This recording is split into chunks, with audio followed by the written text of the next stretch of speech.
Henesis, Kapitulo 42. Nabalitaan nga ni Jacob na may trigo sa Ehipto. At sinabi ni Jacob sa kanyang mga anak, "Bakit kayo nangagtitinginan?"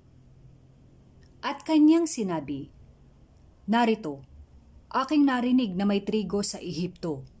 Bumaba kayo roon, at bumili kayo roon ng saganang atin, upang tayo'y mabuhay at huwag mamatay."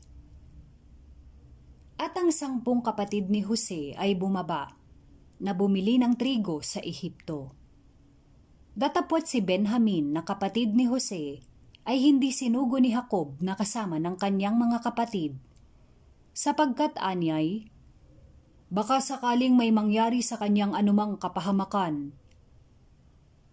At ang mga anak ni Israel ay nagsiparoong bumili, nakasalamuha ng nagsisiparoon, sapagkat nagkakagutom sa lupain ng Kanaan. At si Jose ang tagapamahala sa lupain. Siya ang nagbibili ng trigo sa lahat ng mga tao sa lupain. At nagsidating ang mga kapatid ni Jose at nangagpatira pa sa kanya, na ang kanilang mga mukha ay pasubasob. At nakita ni Jose ang kanyang mga kapatid at kanyang nangakilala. Datapwat siya'y nagkunwaring iba sa kanila. At sila'y kinausap niya ng magilas.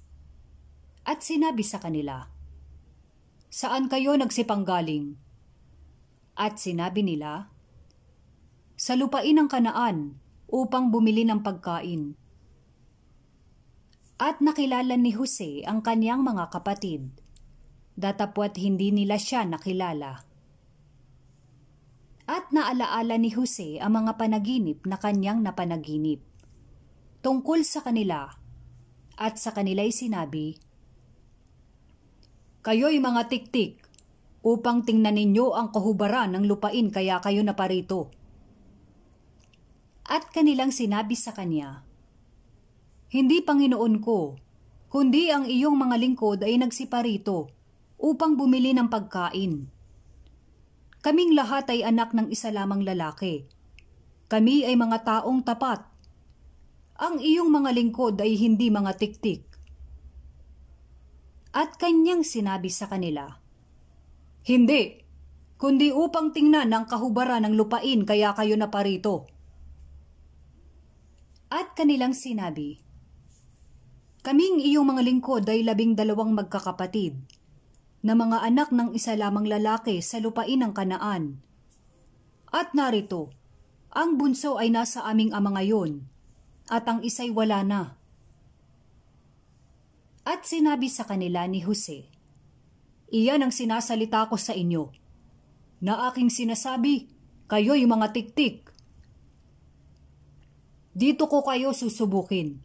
Alang-alang sa buhay ni Faraon, ay hindi kayo aalis dito, malibang pumarito ang inyong kapatid na bunso. Suguin ninyo ang isa sa inyo, na dalhin dito ang inyong kapatid, at kayo'y mga bibilanggo, upang masubok ang inyong mga salita, kung may katotohanan sa inyo, o kung hindi, alang-alang sa buhay ni Faraon, ay tunay na mga tiktik kayo." At kanyang inilagay silang lahat na magkakasama sa bilangguan na 3 araw. At sinabi ni Jose sa kanila sa 3 araw, "Gawin ninyo ito at mga buhay kayo, sapagkat natatakot ako sa Diyos. Kung kayo'y mga taong tapat, ay matira ang isa sa inyong magkakapatid na bilanggo sa bahay na pinagbilangguan sa inyo. Datapwat kayo'y yumaon. Magdala kayo ng trigo dahil sa kagutom sa inyong mga bahay. At dalhin ninyo sa akin ang inyong kapatid na bunso. Sa ganito'y matototohanan ang inyong mga salita, at hindi kayo mga mamatay." At kanilang ginawang gayon. At sila'y nagsabi-sabihan, "Katotohanang tayo'y salarin tungkol sa ating kapatid, sapagkat nakita natin ang kahapisan ng kanyang kaluluwa, nang namamanhik sa atin at hindi natin siya dininig. Kaya't dumarating sa atin ang kahapisang ito. At si Ruben ay sumagot sa kanila na nagsasabi, "Di ba nagsalita ako sa inyo na aking sinasabi, huwag kayong magkasala laban sa bata at ayaw kayong makinig? Kaya naman, narito, ang kanyang dugo ay nagsasakdal." At hindi nila nalalaman na sila'y pinakikinggan ni Jose, sapagkat may tagapagpaliwanag sa kanila. At siya'y humiwalay sa kanila at umiyak, at siya'y bumalik sa kanila, at sila'y kinausap at kinuha sa kanila si Simeon, at siya'y tinalian sa harap ng kanilang mga mata.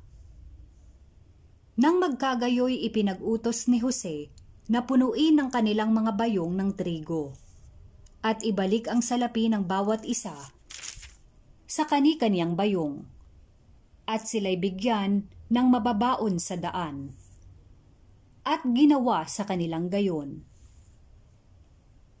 At kanilang pinasanan ng trigo ang kanilang mga asno, at sila'y yumaon mula roon. At pagbubukas ng isa ng kanyang bayong upang bigyan ng pagkain ang kanyang asno sa tuluyan, ay nakita niya ang kanyang salapi. At narito, nasa labi ng kanyang bayong. At sinabi niya sa kanyang mga kapatid, "Ang salapi ko ay nasa uli, at narito, nasa aking bayong."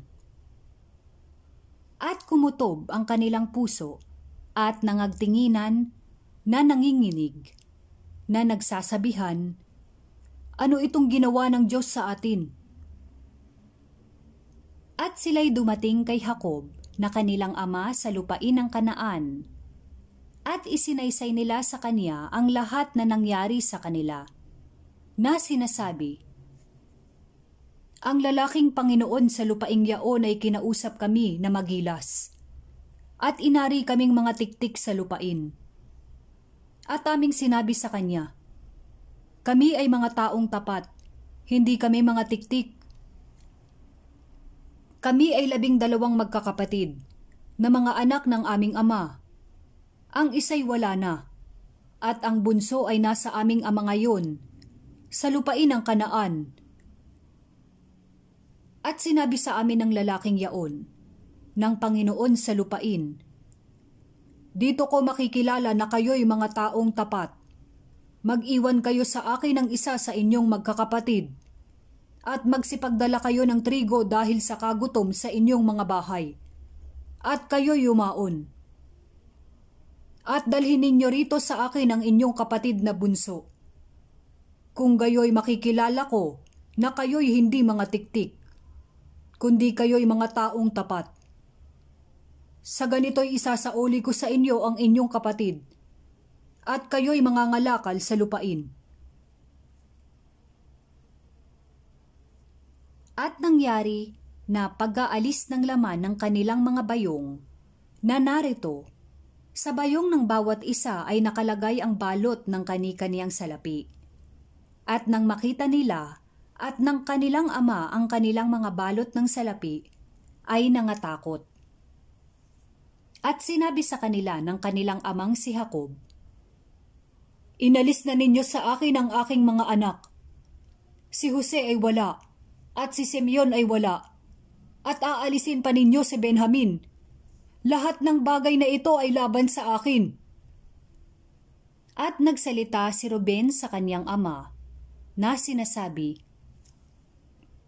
"Ipapatay mo ang aking 2 anak kung siya'y hindi ko dalhin sa iyo. Ibigay mo sa aking kamay, at siya'y aking ibabalik sa inyo." At kanyang sinabi, "Hindi yayaon ang aking anak na kasama ninyo, sapagkat ang kanyang kapatid ay patay na, at siya lamang ang natitira. Kung mangyari sa kanya ang anumang kapahamakan sa daan na inyong paroroonan, ay pabababain nga ninyo ang aking mga uban sa siyol na may kapanglawan,